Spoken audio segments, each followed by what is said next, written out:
नागरिकता त्यागने पर नागरिकता खत्म हो जाएगी। ठीक है, स्वतः नागरिकता त्यागने पर स्वतः नागरिकता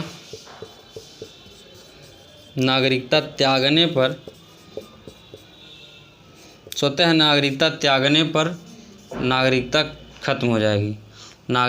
स्वतः नागरिकता त्यागने पर नागरिकता खत्म हो जाएगी।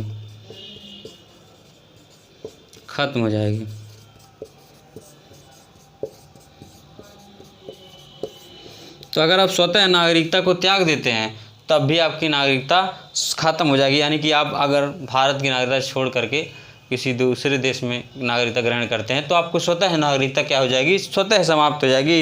इसमें कोई दिक्कत नहीं है।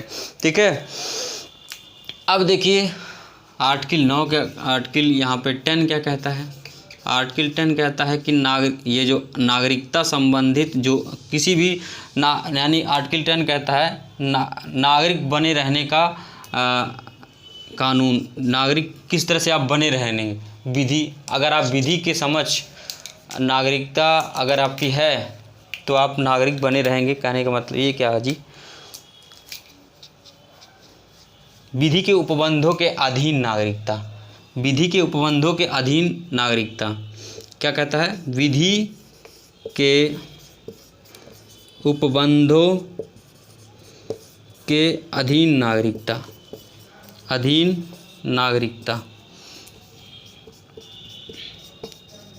विधि के उपबंधों के अधीन नागरिकता, यानी कि जो विधि के आप नागरिक हैं या नहीं हैं इस बात का डिसीजन कौन लेगा, जो विधि जो विधान है, विधान बना हुआ है उसी के अधीन जो है आपकी नागरिकता है।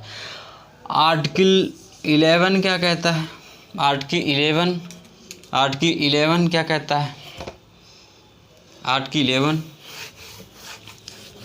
11 कहता है, आर्टिकल जो 11 है वो कहता है कि जो नागरिकता संबंधित जो कानून है, नागरिकता में जो भी संशोधन करने का अधिकार है वो संसद के पास है। वो किसके पास है, संसद के पास है।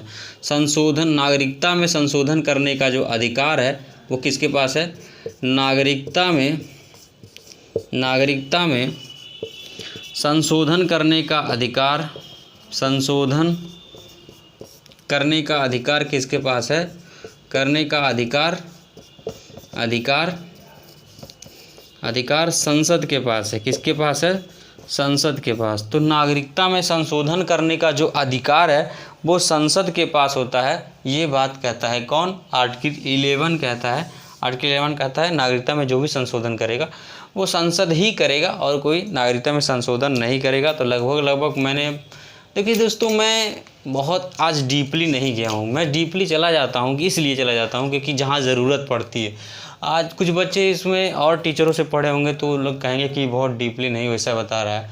मैं उन्हीं क्वेश्चनों को डिस्कशन में शामिल किया हूँ जो एग्ज़ाम में पूछे गए थे, और ऐसे भी क्वेश्चन का डिस्कशन किया हूँ जो अक्सर टीचर नहीं बताते हैं, लेकिन वो एग्ज़ाम में पूछे गए हैं तो मैंने डिस्कशन किया, नहीं तो मैं भी ऐसे ही पढ़ा देता। तो ये था दोस्तों आपकी नागरिकता के संबंधित प्रावधान जो मैंने आज आपको बताया। अब ये था भाग 2। अब मैं आपको एक क्वेश्चन दिया था, होमवर्क मैं अब दिया हूँ, कल आप उसका जवाब ढूंढ करके कमेंट करेंगे। उसका यानी कि नागरिक यानी सानिया मिर्ज़ा जो है वो भारत से बाहर शादी कर ली है, लेकिन फिर भी उसे भारतीय नागरिकता प्राप्त है। क्यों है, इस बात का आप जवाब देंगे। क्योंकि कहा जाता है कि अगर कोई भारतीय स्त्री किसी विदेशी पुरुष से शादी कर लेती है, वहाँ की नागरिकता ले लेती है, तो उसकी नागरिकता स्वतः भारत से समाप्त हो जाती है। ये बात कही जाती है, लेकिन क्यों उसकी बनी हुई है, इस बात का जवाब आप ढूंढ करके हमें बताएंगे। तो इस तरह से नागरिकता का सेशन यहीं पे विराम देते हैं, और इसी तरह से कंटिन्यू वीडियो का लाभ उठाने के लिए हमारे साथ लिंक को शेयर करना ना भूलें, सब्सक्राइब करें और बेल आइकन दबाना ना भूलें, ताकि हर तरह की वीडियो आपके तक, इसी तरह से कॉम्पिटिटिव एग्ज़ाम के लिए इम्पॉर्टेंट वीडियो आप तक पहुंचना ना भूलें। और चैनल को सब्सक्राइब करें, लाइक करें, और अच्छा लगे तो ज़्यादा से ज़्यादा शेयर करें ताकि हर बच्चों तक बना रहे। नमस्कार।